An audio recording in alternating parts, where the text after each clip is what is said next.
एक गांव में दो किसान रहते थे। दोनों ही बहुत गरीब थे। दोनों के पास थोड़ी थोड़ी ज़मीन थी। दोनों उसमें ही मेहनत करके अपना और अपने परिवार का गुजारा करते थे। अकस्मात कुछ समय पश्चात दोनों की एक ही दिन एक ही समय पर मृत्यु हो गई। यमराज दोनों को एक साथ भगवान के पास ले गए। उन दोनों को भगवान के पास लाया गया। भगवान ने उन्हें देख के उनसे पूछा, अब तुम्हें क्या चाहिए? तुम्हारे इस जीवन में क्या कमी थी? अब तुम्हें क्या बनाकर मैं पुनः संसार में भेजूं?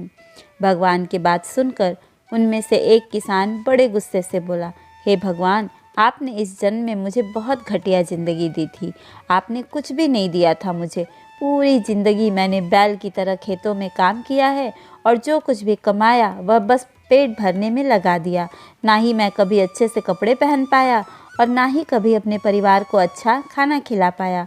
जो भी पैसे कमाता था कोई आकर के मुझसे लेकर चला जाता था और मेरे हाथ में कुछ भी नहीं आया।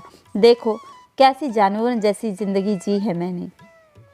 उसकी बात सुनकर भगवान कुछ समय मौन रहे और पुनः उस किसान से पूछा, तो अब क्या चाहते हो तुम? इस जन्म में मैं तुम्हें क्या बनाऊं?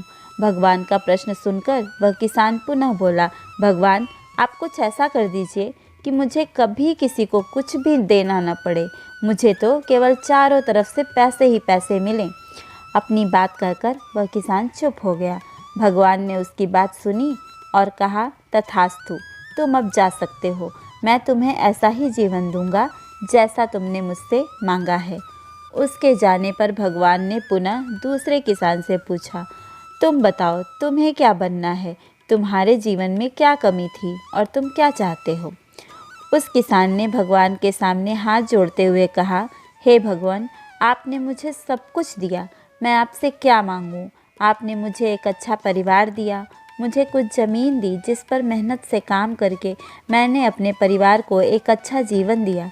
खाने के लिए आपने मुझे और मेरे परिवार को भरपेट खाना दिया। मैं और मेरा परिवार कभी भूखे पेट नहीं सोया। बस एक ही कमी थी मेरे जीवन में जिसका मुझे अपनी पूरी ज़िंदगी अफसोस रहा और आज भी है। मेरे दरवाजे पर कभी कुछ भूखे और प्यासे लोग आते थे भोजन मांगने के लिए, परंतु कभी कभी मैं भोजन न होने के कारण उन्हें खाना नहीं दे पाता था और वो मेरे द्वार से भूखे ही लौट जाते थे। ऐसा कहकर वह चुप हो गया। भगवान ने उसकी बात सुनकर उससे पूछा, तो अब क्या चाहते हो तुम? इस जन्म में मैं तुम्हें क्या बनाऊं? किसान ने भगवान से हाथ जोड़ते हुए विनती की कि हे प्रभु, आप कुछ ऐसा कर दो कि मेरे द्वार से कभी कोई भूखा प्यासा न जाए।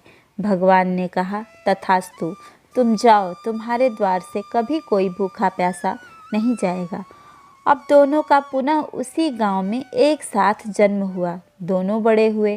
पहला व्यक्ति जिसने भगवान से कहा था कि उसे चारों तरफ से केवल धन मिले और मुझे कभी किसी को कुछ देना न पड़े, वह व्यक्ति उस गांव का सबसे बड़ा भिखारी बना। अब उसे किसी को कुछ भी नहीं देना पड़ता था और जो भी आता उसकी झोली में पैसे डाल के ही जाता था। और दूसरा व्यक्ति जिसने भगवान से कहा था कि उसे कुछ नहीं चाहिए, केवल इतना ही हो जाए कि उसके द्वार से कभी कोई भूखा प्यासा न जाए, वह उस गांव का सबसे अमीर आदमी बना। तो हर बात के दो पहलू होते हैं, सकारात्मक और नकारात्मक। अब यह आपकी सोच पर निर्भर करता है कि आप चीज़ों को नकारात्मक रूप से देखते हैं या सकारात्मक रूप से। अच्छा जीवन जीना है तो अपनी सोच को अच्छा बनाइए। चीज़ों में कमियां मत निकालिए, बल्कि जो भगवान ने दिया है उसका आनंद लीजिए और हमेशा दूसरों के प्रति सेवा का भाव रखें।